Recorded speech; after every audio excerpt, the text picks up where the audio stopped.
Zootopia? No, it's Funtopia. 안녕하세요. 뻔한 나라 제니퍼의 펀토피아에 오신 여러분을 열렬히 환영합니다. 일상에 지친 여러분, 펀토피아에 오셔서 제니퍼의 즐거운 이야기로 재충전하시기를 바랄게요. 위원. 위원. 저는 위원을 생각할 때마다 안타까워요. 삼국지의 주인공 라인은 유비, 제갈량, 그 다음에 강유로 이어지지만 삼국지의 주인공을 단 한 명만 골라라 라고 하면 여러분은 누구를 선택할 것인가요? 저는 제갈량이라고 생각하는데 그게 저 하나만의 생각인가요? 저는 삼국지를 세 부분으로 나누면 유비가 제갈량을 만나기 전까지 이야기, 그 다음에 제갈량이 등장하고 죽을 때까지의 이야기, 다음에는 제갈량이 죽고 나서 제갈량 사후의 이야기로 나누어진다고 봅니다. 그 중에서도 중간, 즉 제갈량이 살아서 활동할 때의 이 이야기가 가장 재미있잖아요. 여기까지는 좋은데 나관중 삼국지에서는 제갈량을 너무 띄워주려고 하다 보니까 제갈량하고 조금이라도 갈등이 있었던 인물은 철저하게 비하시키는 건 아닌가? 라는 생각도 좀 많이 들었어요. 그 대표적인 인물이 바로 주유와 위연입니다. 오늘은 제니퍼와 함께 위연의 삶 속으로 들어가서 이 위연이 정말 우리가 아는 것처럼 반골의 상인데다가 마지막에 모반에서 비참하게 죽었어야만 했던 인물인지 탐구해 보도록 하겠습니다. 시작에 앞서서 아직까지 펀토피아 구독자가 아닌 분께서는 구독 버튼 꾹 누르셔서 펀토피아로 어서 들어오세요. 좋아요와 알림은 사랑입니다. 뻔한 이야기, 유익한 이야기로 여러분의 피로를 싹 풀어드릴게요. 바로 시작합니다. 위연은 본래 부곡의 신분으로 유비를 따라 촉으로 들어갔다고 합니다. 여러분, 부곡의 신분이 뭔지 아세요? 부곡이라는 신분은 후한 말에는 죽을 때까지 대장을 따르는 병사들을 가리켜요. 이들은 국가 소속이라기보다는 그냥 대장 개인에 속한 사병이에요. 그래서 그 대장이 죽으라면 죽는 신용까지 해야 하는 그런 약간 반노예적인 성격을 지녔죠.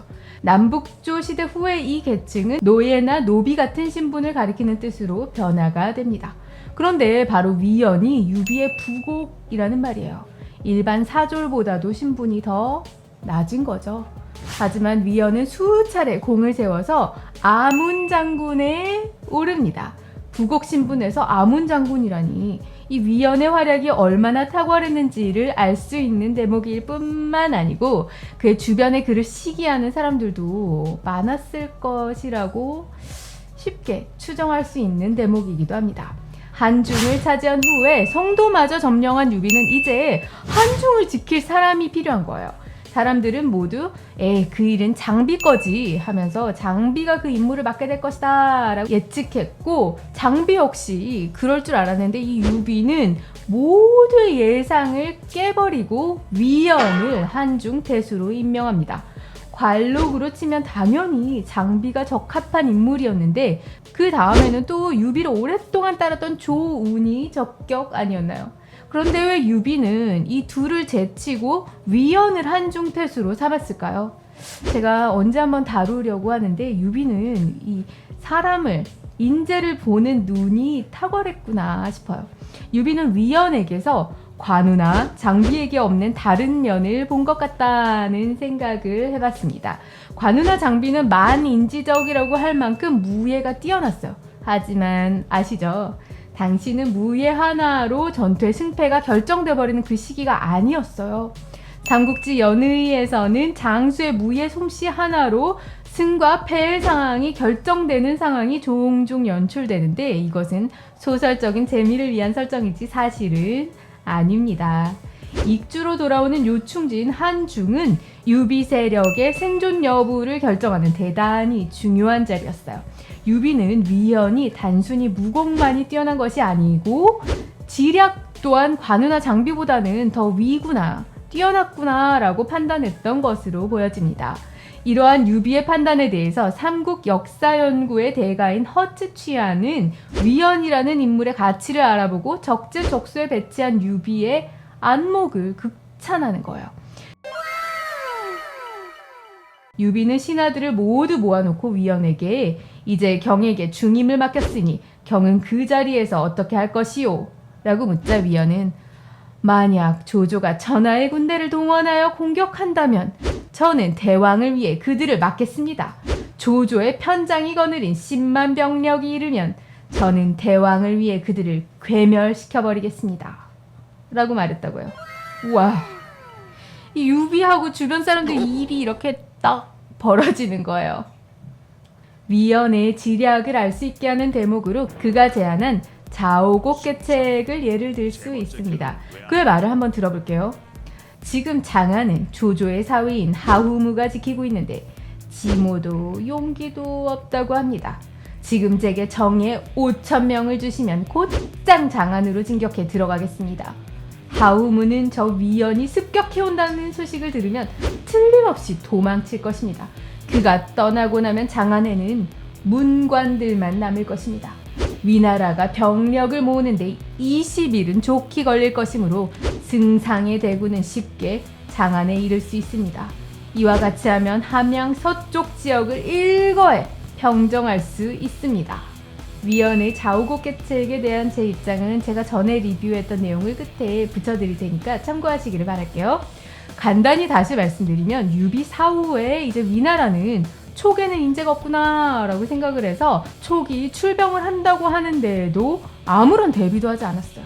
덕분에 제갈량의 1차 북벌은 대단히 순조롭게 진행이 됩니다.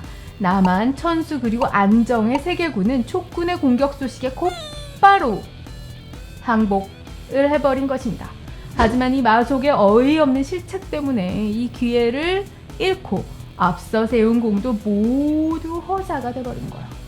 그 이후의 북벌에 대해서는 일부 전투에서 제갈량이 승리를 거두기는 했지만 위나라 역시 가만히 있지는 않았죠. 그에 대한 대비를 하고 있었기 때문에 제갈량은 큰 성과를 올릴 수는 없었던 거예요. 그렇게 보면 제갈량의 1차 북벌은 제갈량의 모든 북벌 중에서 가장 성공 가능성이 높았던 북벌이었고, 이 북벌에서 만약에 승리했더라면 제갈량하고 유비가 꿈꿨던 그 중원을 회복할 수 있었던 그 큰 걸음을 내디딜 수 있지 않았을까라는 생각입니다. 중국을 대표하는 근대 역사학자인 여사면은 자오곡 계책은 위연의 지략이 엿보이는 대목으로 제갈량이 위연의 계책을 받아들이지 않은 것은 참으로 애석한 일이라고 아쉬워합니다. 삼국시대 역사학의 대가인 북경사범대학 허츠취안 교수도 이 위연이 기습부대를 출동시켜가지고 장안을 점령하겠다는 작전은 결코 불가능한 작전이 아니었다라고 단언합니다. 그는 제갈량이 신중하고 조심스러운 성격이었기 때문에 이런 모험을 감행하지 않았다고 보았죠. 위연이 조심스러운 제갈량으로 인해서 자신의 능력이 충분히 발휘되지 못했다고 한탄했잖아요. 근데 이 허츠취안 교수는 이러한 위연의 고충에 충분히 공감할 만하다고 평했습니다.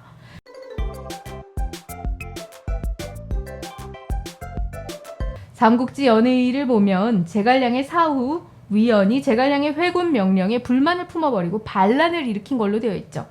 제가 정사삼국지 촉서의 위연전에 남아있는 그 내용을 요약해 볼게요. 가을 제갈량의 병이 깊어지자 은밀히 양의, 비의, 강유와 함께 자신이 죽은 뒤 퇴군할 것을 준비시켰다. 이때 위연에게 뒤를 끊게 하고 강유에게 그 다음이 있게 하며 혹 위연이 명을 따르지 않더라도 군이 곧바로 출발하도록 했다. 때마침 제갈량이 죽자 이를 위연에게 숨기고 양의는 비의를 위연에게 보내서 그의 뜻을 살펴보게 했다. 위연이 말했다. 승상이 비록 죽었어도 나는 응당 제군을 이끌고 적을 공격해야 하오. 그러자 비의가 위연을 속이며 말했다. 그대를 위해 내가 되돌아가 양의를 이해시키겠소. 비의는 곧바로 위연의 이러한 입장을 양의한테 전달했습니다. 그 후에 위연은 내가 비의한테 속았구나 이걸 알게 됐고 양의 등이 군대를 퇴각시키는 것을 알게 되었다. 위연이 대노해서 자신의 군사를 이끌고 앞질러 촉당 쪽으로 돌아가 양의의 길을 막았다. 이때 양의 측에서 왕평이 나아가 위연 측 군사들을 꾸짖었다. 승상이 죽어 그 시신이 아직 식지도 않았는데 너희 놈들이 감히 이처럼 구느냐. 위원의 사졸들은 잘못이 위원에게 있음을 알고 위원의 명을 받들지 않으니 위원 측 군이 모두 흩어졌다. 위원 홀로 그 아들 몇 명과 함께 도망해 한중으로 달아났다. 이에 양의는 마대를 보내 위원을 추격하게 하고 참수했다. 위원의 수급이 양의에게 도착하자 양의가 일어서서 이를 짓밟으며 말했다. 하찮은 종놈아, 내가 다시 못된 짓을 할 수 있겠느냐? 그리고 위원의 삼족을 멸했다. 정사 삼국지에 주석을 단 배송지는 위원의 죽음에 대해서 전혀 다르게 기술하고 있는 위략에 쓰여진 다음의 글을 주석에 포함시켰습니다. 제갈량이 병들자 위원 등에게 말했다. 내가 죽은 뒤에 다만 삼가며 스스로 지킬 뿐 다시 공격하러 오지 말라. 제갈량은 위원에게 자신의 업무를 대행하도록 명했고 그의 사후 위원은 은밀히 상여를 가지고 퇴군했다. 위원은 포구에 도착하고 나서야 제갈량의 죽음을 병사들에게 알렸다. 제갈량의 장사 양의는 예전부터 위원과 불화했는데 위원이 군사를 이끌게 되자 해를 입을까 두려워했다. 이에 속여서 말하기를 위원이 군사를 이끌고 위나라에 투항하려고 한다고 하고 마침내 자신의 군사를 이끌고 위원을 공격했다. 위원은 본래 이런 마음이 없어서 양의와 싸우지 않고 군을 물렸는데 양의는 이를 추격하여 위원을 죽였다. 여러분, 이 두 개의 내용이 달라도 너무 다르지 않나요? 어느 쪽이 맞는 것 같으세요? 정사삼국지에서는 제갈량이 군사를 실질적으로 이끌고 있는 선봉대인 위원을 내버려두고 양의나 비, 강유 등에게만 은밀하게 퇴각 계획을 세웠다는 것이 납득이 가지 않죠. 그리고 위략에서는 제갈량이 위원에게 자신의 권한을 위임했다 하면 어떻게 문관이었던 양의가 자신의 군대로 위원을 공격할 수 있었을까요? 이러한 모순되는 것들을 설명하기 위해 역사학자 여사면은 다음과 같이 추정합니다. 제갈량은 철군에 대해 어떤 계획도 세우지 못하고 죽었다고 봐야 한다. 그 후 양의 등은 비밀리에 병사를 퇴각시킬 계획을 세웠지만 위원이 말을 듣지 않을까봐 걱정이 되었다. 그들은 비의를 통해 위원의 의사를 떠보았고 위원은 퇴군이 아니라 위군과 결사항전할 것이라는 입장을 전달받았다. 위원과는 소통이 불가능함을 확인한 양의 등은 그를 내버려두고 그대로 퇴각했다. 뒤늦게 이 소식을 들은 위원은 군대를 몰아서 먼저 되돌아가서 그들을 막았다. 이렇게 양군은 대치했고 위원이 이끄는 군대는 소수였으므로 위원은 중과부적으로 패하여 죽게 되었고 양의 등은 그에게 반역이라는 누명을 씌워 그의 삼족을 멸했다. 여사면은 제갈량이 사후의 장환을 그리고 장환 사후에는 비의를 촉통수권자로 유선에게 추천했다는 사실도 부인합니다. 이 제갈량은 일처리가 모든 점에서 적극적이었고 그의 생전 그는 결코 그의 죽음을 염두에 두지 않았다는 말이 돼요. 제갈량이 죽었을 당시에 양의와 장환은 하는 일이 비슷했고 양의의 직책과 자격은 장환보다 위에 있었습니다. 즉, 둘 중에 하나가 제갈량의 업무를 이어받았어야만 했죠. 그런데 양의는 과시형 인물이라 사람들은 그를 꺼렸죠. 그 결과 제갈량의 후임은 원만한 성품의 소유자인 장환이 차지하게 됩니다. 이 양의는 그렇게 돼서 한직으로 내몰렸어요. 그런데 한번 생각해보세요. 양의가 아무리 성격이 좋지 않았다고 반역자 위원을 처단했으면 최소한 상이라도 받아야 되는 거 아니었나요? 이것은 위원이 실제로 모반을 일으키지 않았음을 보여줍니다. 정사 삼국지에서도 진수는 여기에 대해 한마디를 덧붙여요. 원래 위원의 뜻은 위나라에 항복하는 것이 아니고 다만 양의 등을 제거하고자 한 것이다. 위원은 다만 자신이 제갈량을 대신해야 한다는 것이길 바란 것이지 배반하려는 것은 아니었던 것이다. 위나라 정벌에 대한 위원의 의지는 단호했어요. 이는 제갈량이 세상을 뜨던 날 군대를 되돌리지 않으려고 했던 그것만 봐도 알 수 있잖아요. 만일에 제갈량이 죽고 위원이 군권을 장악했다면 촉과 위의 싸움의 승패가 어떻게 됐을까요? 위원은 병졸 출신으로서 지략도 갖춘 그런 훌륭한 인재였죠. 제 개인적인 생각이기는 하지만 그의 좌우고 계책도 제갈량의 사실은 좀 뻔하고 뻔한 전공법보다는 더 탁월했다고 생각합니다. 삼국지 연의에서는 사마의가 제갈량에게 항상 수세에 몰리지만 정사에서는 사마의는 제갈량을 지향은 크되 정세를 판단하지 못했고 많은 방면에서 계획은 세웠지만 결단력이 부족했으며 전투를 좋아함에도 임기응변이 없었다고 혹평하죠. 혹시 사마의에게 제갈량보다 위연이 더 상대하기 힘든 상대가 아니었을까요? 제갈량이 죽은 후 촉하는 29년간 더 유지됐었죠. 이 29년 중에 앞에 12년 동안은 장환이, 가운데 7년 동안은 비의가, 마지막 10년 동안은 강유가 국정을 총괄하게 됩니다. 장환과 비의가 국정을 총괄할 때는 북벌이 없었죠. 그리고 그 이후에 강유가 수차례 북벌을 거듭하죠. 그런데 장환과 비의가 집권하던 그 시기는 사실 위나라의 혼동기였거든요. 그래서 정치적으로 무능한 이 조상이 설치고 있었고 그 이후에 사마의의 쿠데타가 발생합니다.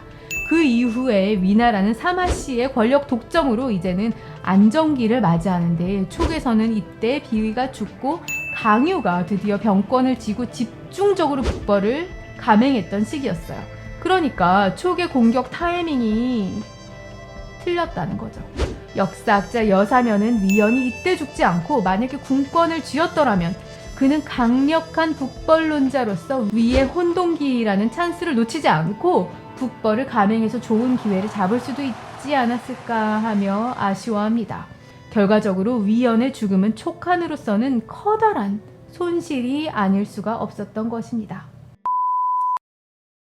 여러분 재미있으셨나요? 지금까지 펀토피아의 제니퍼였습니다. 여러분 영상이 재미있거나 유익했다면 아래쪽에 있는 좋아요 그리고 구독과 알림 꼭 부탁드릴게요. 제니퍼의 펀토피아는 여러분의 의견으로 컨텐츠를 제작하고 있습니다. 펀토피아에서 다루었으면 하는 이야기를 댓글로 남겨주시면 여러분의 의견을 반영하고자 노력하겠습니다. 다음에는 더 재미있고 유익한 영상으로 찾아뵙겠습니다. 감사합니다. 여러분 안녕.